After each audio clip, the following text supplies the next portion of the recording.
discovered that it's much easier to have enough time when you go sleep before 12 p.m. Midnight. Yeah, Right. before midnight. Yeah. It's much easier to wake up. In the morning, it's much more energy. Yes. So Yes. you can do faster. Well, you need to be well, right? Yeah. And take care of yourself. Yes. So I try, even if I have much work. We're going to come to this well-being. Okay. You have to be well. I know you don't know what that is yet, but later time we'll talk about it. Okay, so I want to talk. I don't think I nailed this one thing very well. Were you here when we talked about speech acts and world? When you sing something, you should form it like a request to what around. Yeah, we talked about promises early in the course. Yes. And there's this section in leadership at the end where did you see this slide before? I'm not sure. It would have been, yes, it would have been recently. Okay, so you haven't seen it. So we're going to cover this really quick. So it says, regarding leadership and language, what's essential is precision rather than eloquence. What means precision? To be precise. To be like sure. Yeah, mathematics, you have, in algebra, you have to be precise. Yes. The answer, the precision of your answer is important, not how eloquently you work the problem out. What means eloquence? What means eloquent? Like with flamboyance, with decoration, with elegantly. Do you know this word? Yes, elegant. Same word, same thing. Okay? So we don't care if we're elegant. We care if we're precise. In speech acts regarding leadership and language. Okay? In your debate, maybe you would get some points for how eloquent you argue your case, your side, Not actually. No? It's measuring the last order, our elegance. It can be not elegant, but we should be Precise. clear, precise, yes, clear with facts we use to prove our argument or something like this. Okay. So we can not very like, oh my God, I forget what in English, but I remember it in German. It's shown. Well, pretty. Pretty, yeah. It doesn't matter how pretty we look, but it's important how persuasion is the facts we use, how it really proves our logic. All right, so precision is useful there. Yeah. More important there. Okay, so there's our relationship to our word in the world. For most of us, most of the time, we use our words to describe what's out there, what's going on with us. That's when our words match the world. We're matching our words to the world. Like that's purple, so I'm reporting on that's purple, and how I feel, and what's going on, and the reasons why I don't do things, and the reasons why I do. That's a description of the world. So what is the reason? Our speech is impact. Huh? So sequence is what as a reason leads to our words. Well, your words match the world. That's the first thing. That's how we normally operate. There's another possibility, is where you bring the world into existence by virtue of the words in your speaking. Do you understand that? Yes. In other words, in romantic relationships, people generally wait till they have a heartfelt, warm feeling, and then they say, oh, that must be love. And then it's okay to say, oh, I love you, right? Yeah. That would be your words matching the world. My words would match my feelings. But another possibility is saying, I love you because I said it. And I bring into the existence that world in my speaking. I did it once. Huh? I did it once. You caused the world in your speaking once? Yeah.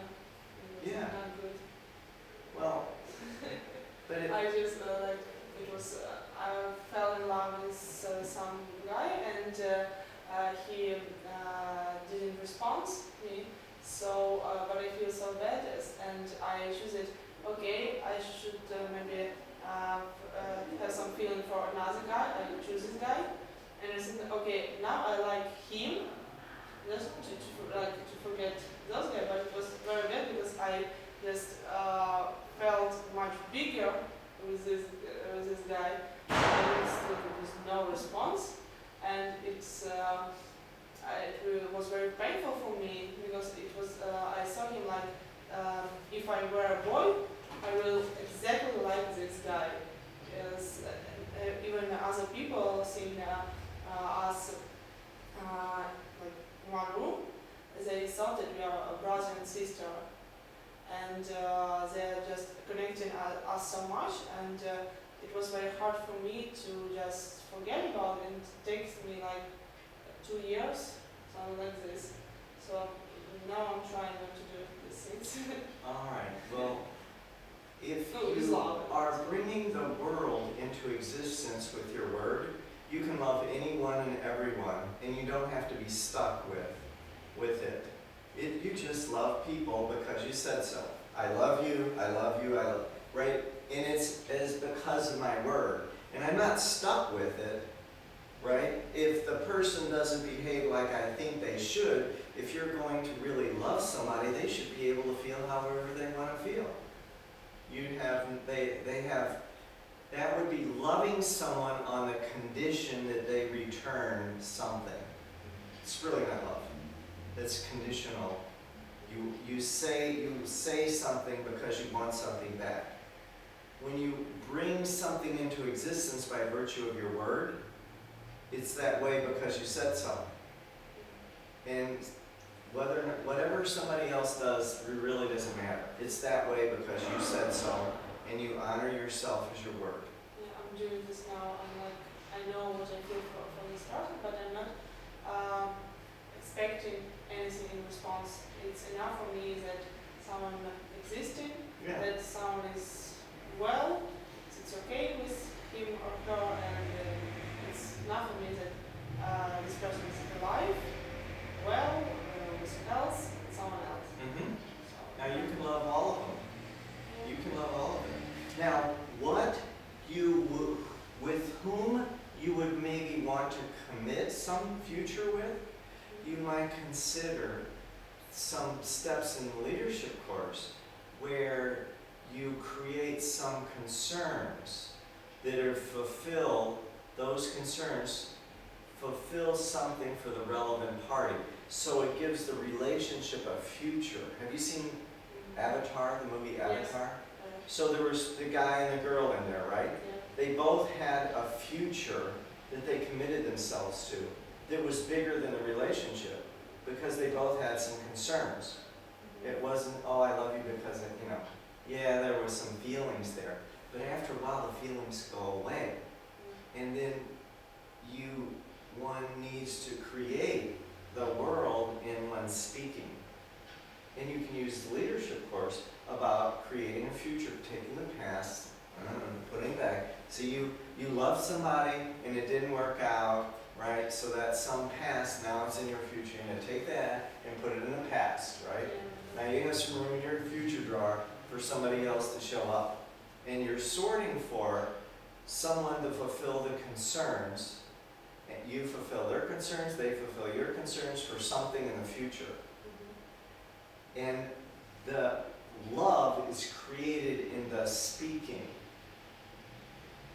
not in the emotions are all accidental. You just look across the room and he's cute and he's attractive and you feel that way. And you don't know anything about him. You don't know what future that person and you could fulfill. But the design of human beings, it doesn't care about that. All it cares about is making babies. right? We're all over the place. And the design, it doesn't care if you get married or get divorced or it's an accident or it's on purpose. All it wants is for there to be babies all over the place. That's in the biology. That part takes care of itself.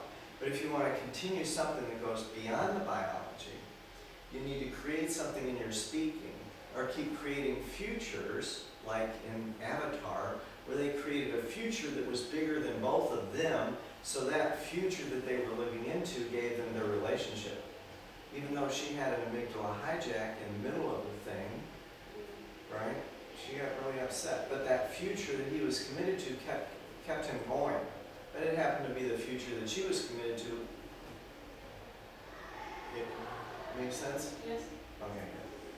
So, you can either use your words to describe the world and report on it, or you can create your world in a world-to-world fit. It is to say, what you say creates the world or brings forth the world or some aspect of it. Lucy said, world-to-word fit is the power of a language to bring into existence some aspect of the world that does not already exist, or to alter the way the world itself exists by, for example, bringing into existence a future that was not going to happen. Makes sense? And so, that is where there's speech acts, and I'm not going to go over all of them, but the prime example is a speech act called a promise. When you say, I promise, you're bringing something into the world that wasn't going to happen. Yeah? Okay. So there's some other speech acts. Declaration, revocation. What's the difference between promise and declare? A declaration, I declare that you get a certificate of participation. That's a declaration. I declare that you've done enough of this course to get this certificate. I declare that because of the powers invested in me by Dimitro, by the school, and by the students. I have the power to declare who gets a certificate or not. So something like promise, but in its present time. I declare something is like I say. A promise is something that happens in the future. Yes. Yeah. And declare is like something is now in some way. Like I declare that I don't know, this picture hanging on the wall. Are you familiar with the game baseball in Yes. American baseball? And the pitcher throws this little ball, right, Yeah. over there's a plate, and the batter is standing at the plate. And if the ball is between his shoulders and his knees, and right over the edge of the plate, it's a strike. Yes? Yeah, and one guy Yeah. see it, and only he can declare that he Exactly. Even if it's not in the strike zone, it's how it is because he says so. That's not a promise. It's a declaration. When the soccer ball or tennis ball hits on the line, or wherever it hits, the lineman flags it in or out. Even if it's not. Right? Hi, come in. Sorry. No problem. You're here. Yeah, my brother will be absent because he needs to study to tests.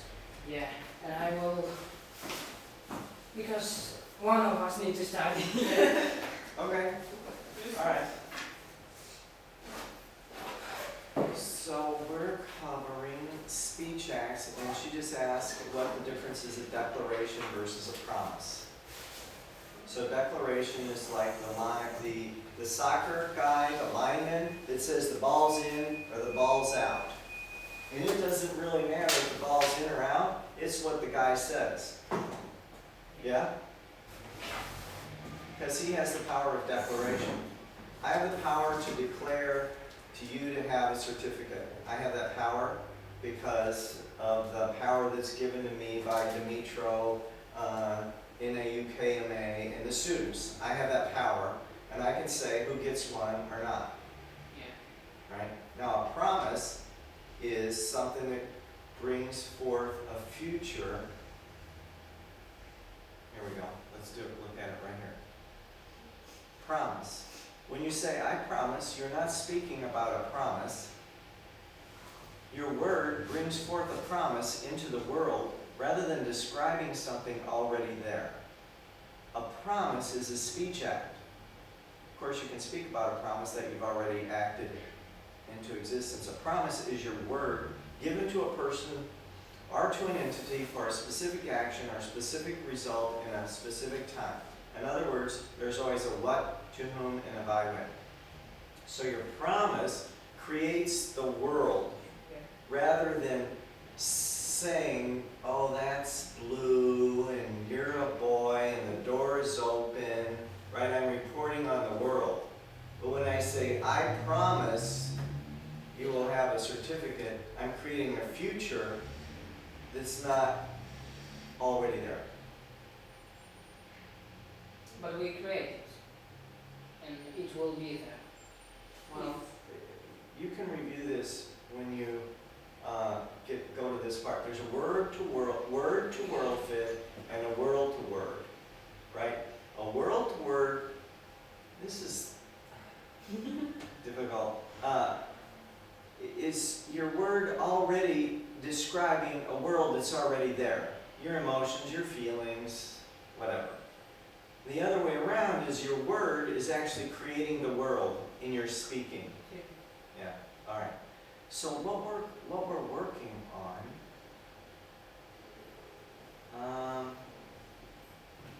So Lyra has a life in which she has these 6 areas that she's working on, and it occurs to her as she doesn't have enough time to do it all. And there's a technology in this course that we're going to cover, and we're going to record it, and we're working up to it.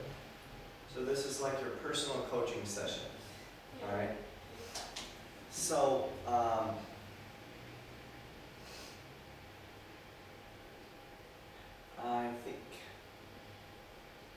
I think this leads into it.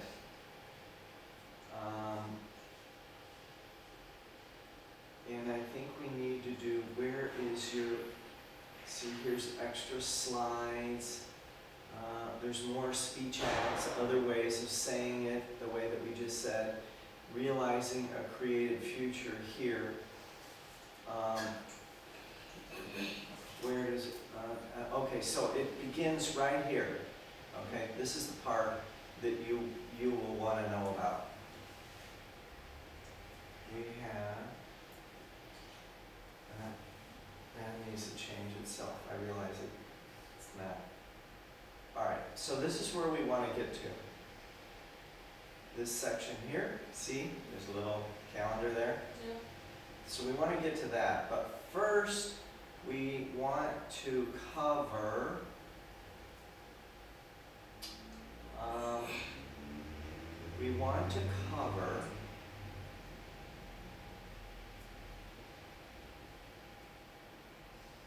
where is your word when it comes time for you to keep your word? Right, so you've given your word, your promises to people, right? So commitment alone is not going to realize the created future. So you have a future you've created in 6 areas, yeah? And you probably have a schedule in which you have too much, then you can do it all as well, right? Yeah. So you'll have your areas. So commitment alone is not going to realize that. Once the created future is articulated, you just articulated it with me, what it takes to realize that future is action. You're going to have to go to the debate club, you're going to have to study for your test, you're going to have to do whatever you do with the leadership stuff, you're going to have to program, and you're going to have to take some time for yourself and get sleep and be well. Yeah? And you're going to have to do the things in your life that you have to do. Okay, so without action, nothing happens. The source of performance is action, nothing more, nothing less. For action to take place, you need 1, an opportunity for action, and 2, a method for managing with integrity the execution of the required actions. In order to realize, so in other words, you have to set aside time to study, one thing, yeah? And time to sleep. Yeah, okay. So in order to realize the created future, what is now required is managing with integrity the opportunity for and the execution of accepted requests for action and the promises for action. To do so, you need a powerful answer to the question, where is your word when it comes time for you to keep your word? Does that make sense? Yeah. Where is your word, right? So you give a promise, or you accept a request, which is now your promise. And when you say, yeah, I'll do that, you promise to do that. So where is your word when it comes time to keep it? We all know that when we give our word is, so to speak, in our mouths. And if we are awake, then also in our ears, in being aware that we have just given our word. When one is giving one's word exists in one's mouth, but exists there only for the duration one is speaking. I promise to come to class. It's only there for that amount of time, right? 5 minutes later, it's gone. The question is, where does your word go? Where does your word exist after you closed your mouth? More critically, the question is, where in your world, is your word when it comes time for you to keep your word? Where does your word exist after you've closed your mouth? More critically, the question is, where is your word when it comes time for you to keep your word? A major source of people saying talk is cheap is that when it comes time for most people to keep their word exists in a place that does not give them a reliable opportunity for keeping their word and on time. Most people have never given any thought to where their word went after they closed their mouth. That is to say, where is their word when it comes time for them to keep their word? This is a major source of out of integrity behavior for individuals and groups. And integrity, being in integrity, is the source of 100 to 500% increase in performance, yeah? If you don't have an extraordinarily powerful answer to the question, where is my word when it comes time for me to keep my word, you can forget about being a person of integrity, much less a leader in realizing a creative future. In order to realize the creative future, you will need a way to keep the word you gave regarding the created future in existence. Where is your word when it comes time for you to keep your word? What is the first step, next action you are going to take as a leader when this course is over? By when will you take the first step, next action? Create a now in which to do it. Ensure the now exists for you in such a way that you will reliably take that first step. Okay, so get something in which you're a leader. Pick something in one of your 6 areas. Huh? Study programming course. Study for? English grammar with this social library. I'm doing with my team. With your team. Study with your team. Okay, what's the first step? The next action you're going to take as a leader when this course is over.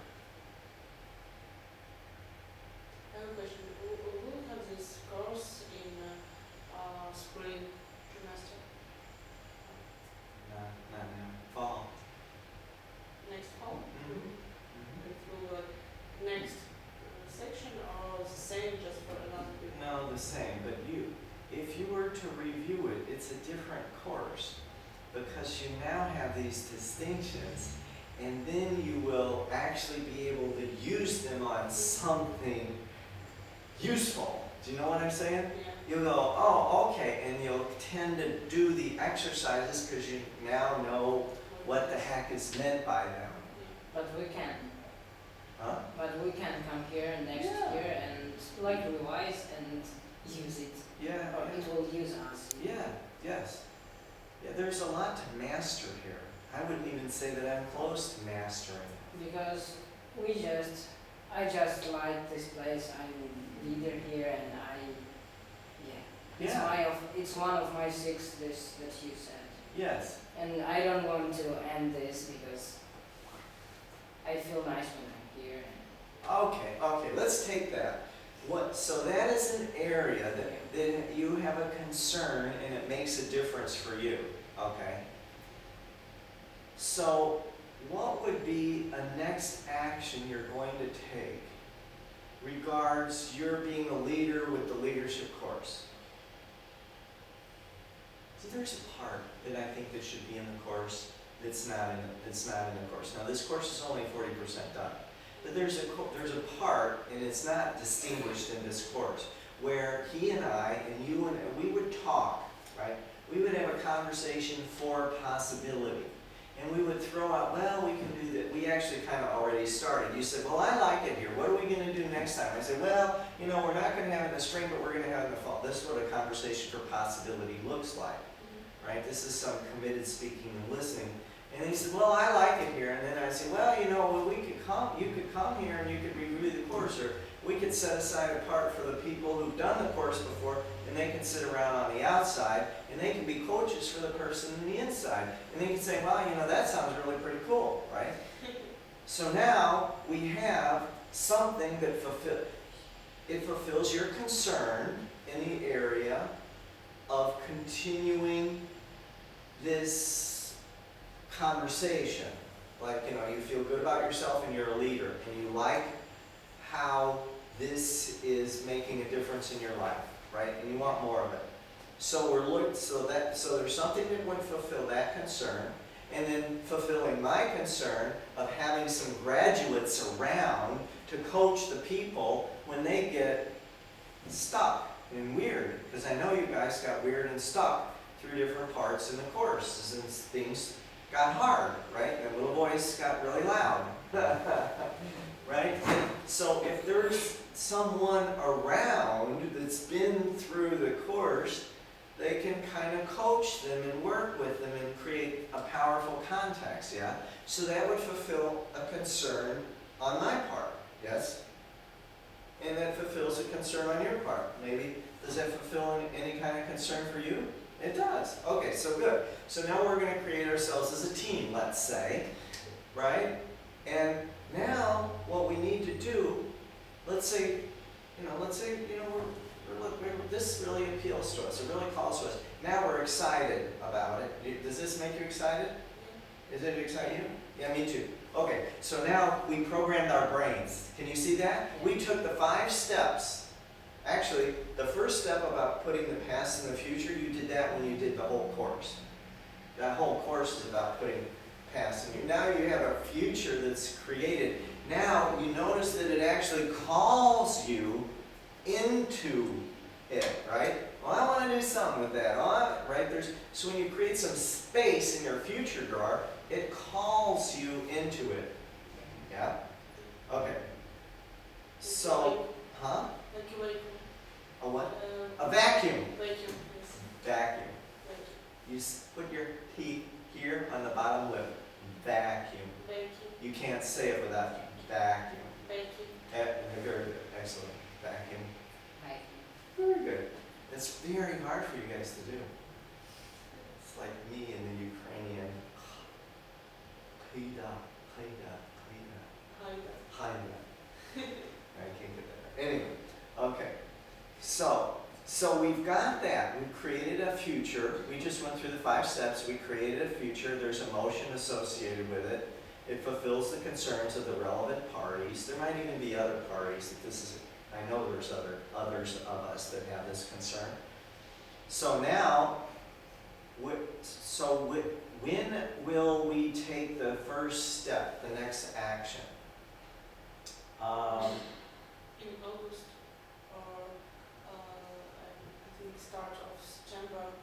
Okay, so in August, we will email each other. Yes. Okay, so now I'm going to take this calendar here, right? and I'm going to go to August, if I can figure out how to do it. Maybe it's better not August, but September.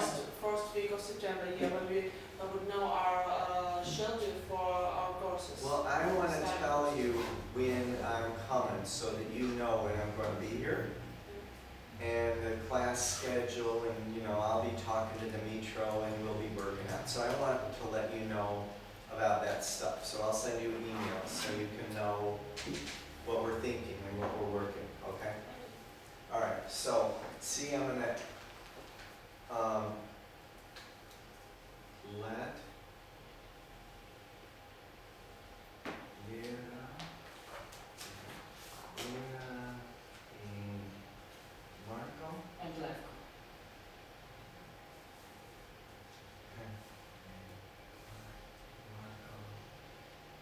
etc.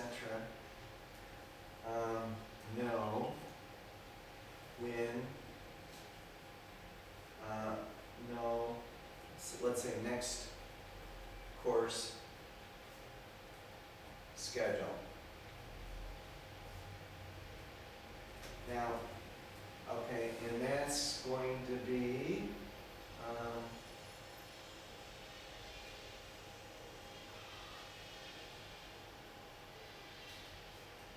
all right, I'm gonna write it down here and then put it in there, because that thing, I don't know how to get it that far.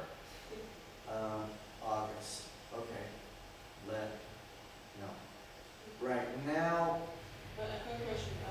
It will be us and some people that newcomers, and they wouldn't know anything about leadership. no, and no, not at first. I don't think so. We can, it's okay with me, but I think the people who've gone through the course, we should create, with the people here, we should create a creative future. We haven't quite done that. We know that there's something that this makes available, but we haven't articulated it completely. So when I would put this in my calendar thing here, I'll show you how. Let's keep going, and you'll see what I mean about the next steps, okay? All right, so we created a now in which to do it. That's called a now. It's not the usual kind of now, it's a term of art. Okay? So we created a now. Now we need to go, so here's all this stuff. So we aren't going to do this yet now. We're going to keep going with this technology here.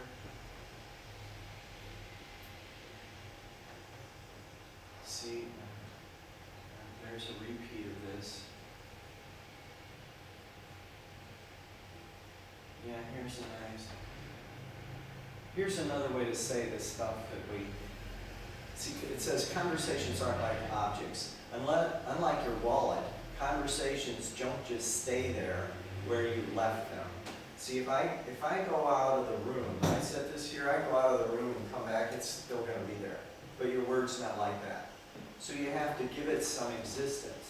Yeah.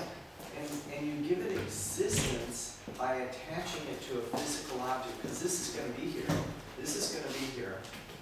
That's going to be there. We've attached our word to a physical object. It now has persistence. Otherwise, it's in your head, and it's not reliable, because it'll get displaced by upsets and all kinds of other things. Right? Okay. So our words are like objects. No, we attach Your them word- to objects. Yeah. But we shouldn't. No, yeah, you should. If you want to give it persistence, you should. Because it is in our brain and we are constantly thinking about it and we can forget it. But we Exactly. can write it here and everything Yeah. will be here. Yes. Oh, okay. Right, it has So it's important persistence. to write words to make it like physical, so we can Yes. touch it. It gives it persistence. Okay. And we're actually going to use the idea that words don't have persistence. If I can get somebody to do a collage, have you done a collage I about have you seeing? this picture in my head, but not in. All right, we need to get it out of your head and onto a piece of paper. Now what happens is we can use this idea that words don't have existence by, we can disappear them. Remember the God getting someone? Getting someone actually disappears the words. So the words get stuck in your head. There's certain ones that go around and around. And they're attached, they're called circular. And they're attached to each other. And an upset, like this collage that you have, is a certain conversation that goes around and around. And it keeps it in persistence. Now if you get it out of your head on a picture and people can see it, we'll use the same idea that conversations go out of existence and we'll make the sucker go out of existence. We can do that. Because it has no persistence. It's slang. The darn thing. What? The darn thing. Those are all slang. The sucker. It's something that you don't want around. Have you heard of the damn thing? Yeah. Oh, yeah. Yeah. The darn thing is a nice way to say the damn thing. You're not supposed to say the damn word. But another word is saying the damn thing is the sucker. The stupid sucker. We want to get rid of that stupid sucker, right? It's not helping us. Have it go around and around. And it seems like we'll never be enough and we'll never get to where we want to go. And it seems like I'll never fall in love. And it seems like nobody will ever love me. And it seems like I'll never get a job. And it seems like I'll never make much money. And it seems like I'll never be happy. All of that stuff is just a seeming. And you collage it and you get it out of there and it'll disappear. Because it's just a conversation. And we want to we want to recreate it, which will disappear. And then we want to put something in there that will have persistence. And a way to do that is attach emotion and then record it in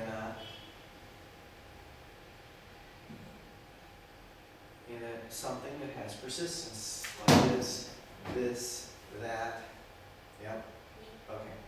The world of someday. People talk about what they're going to do someday. But someday never comes. It is not possible to do something someday.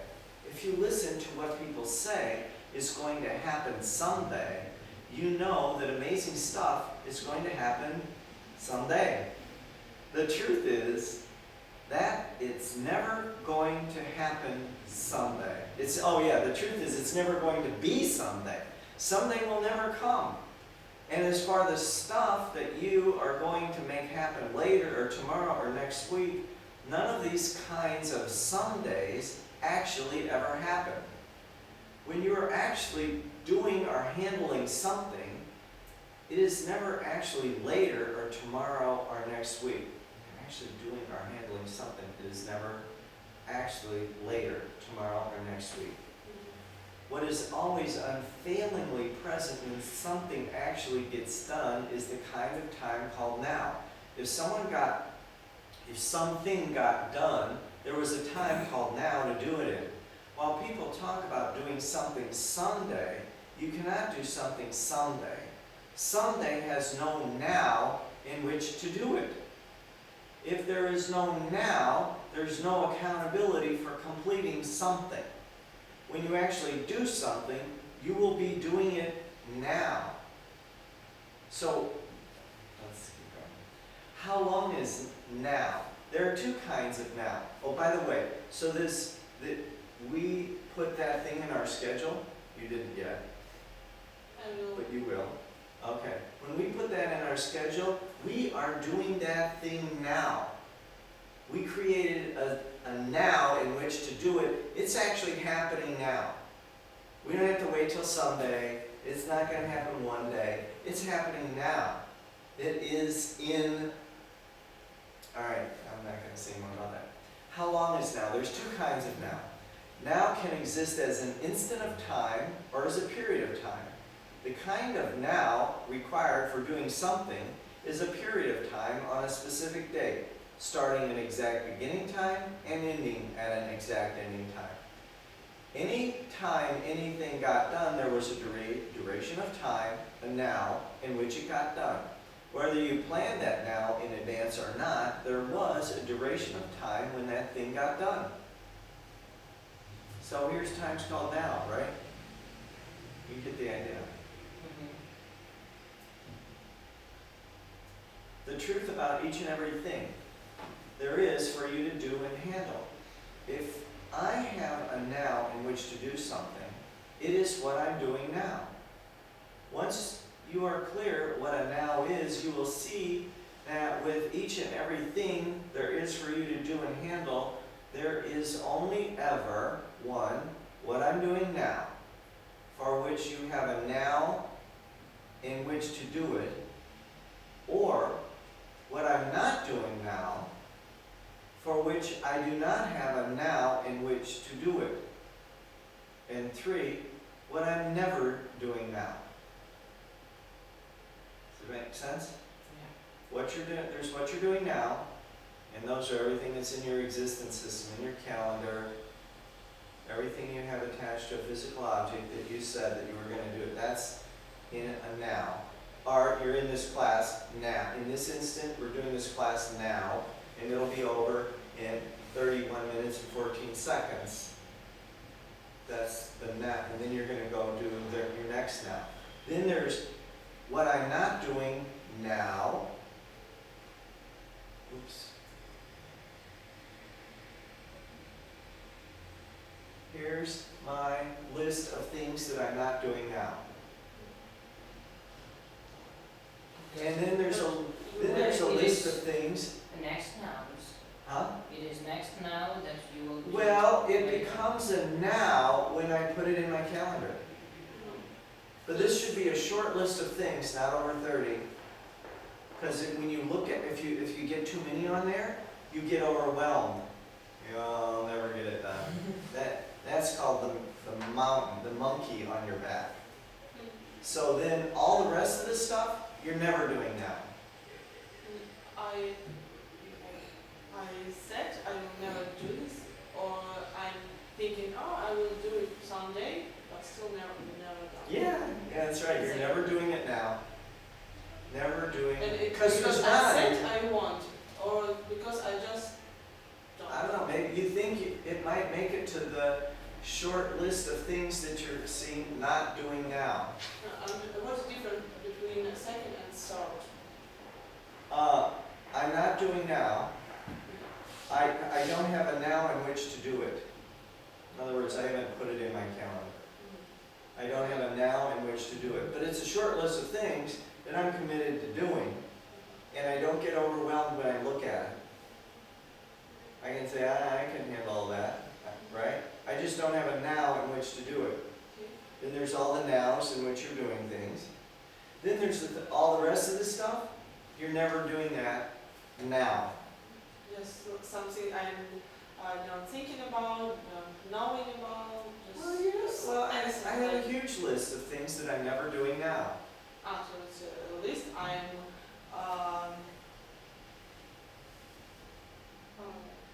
aware of. Yeah, you'd like to do them. You wish you had time to do them. You want to do them.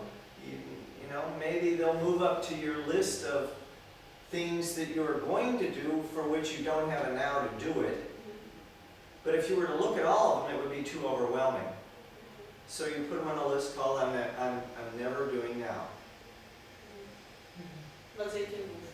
They can move. Yeah. Eventually you'll go through your never doing now list and throw a bunch of them away. Alright? So you won't get it all done. Making the choice. If you start to confront the time reality of getting it all done, you will realize you won't get it all done. Including the things you think must get done, they're not all going to get done.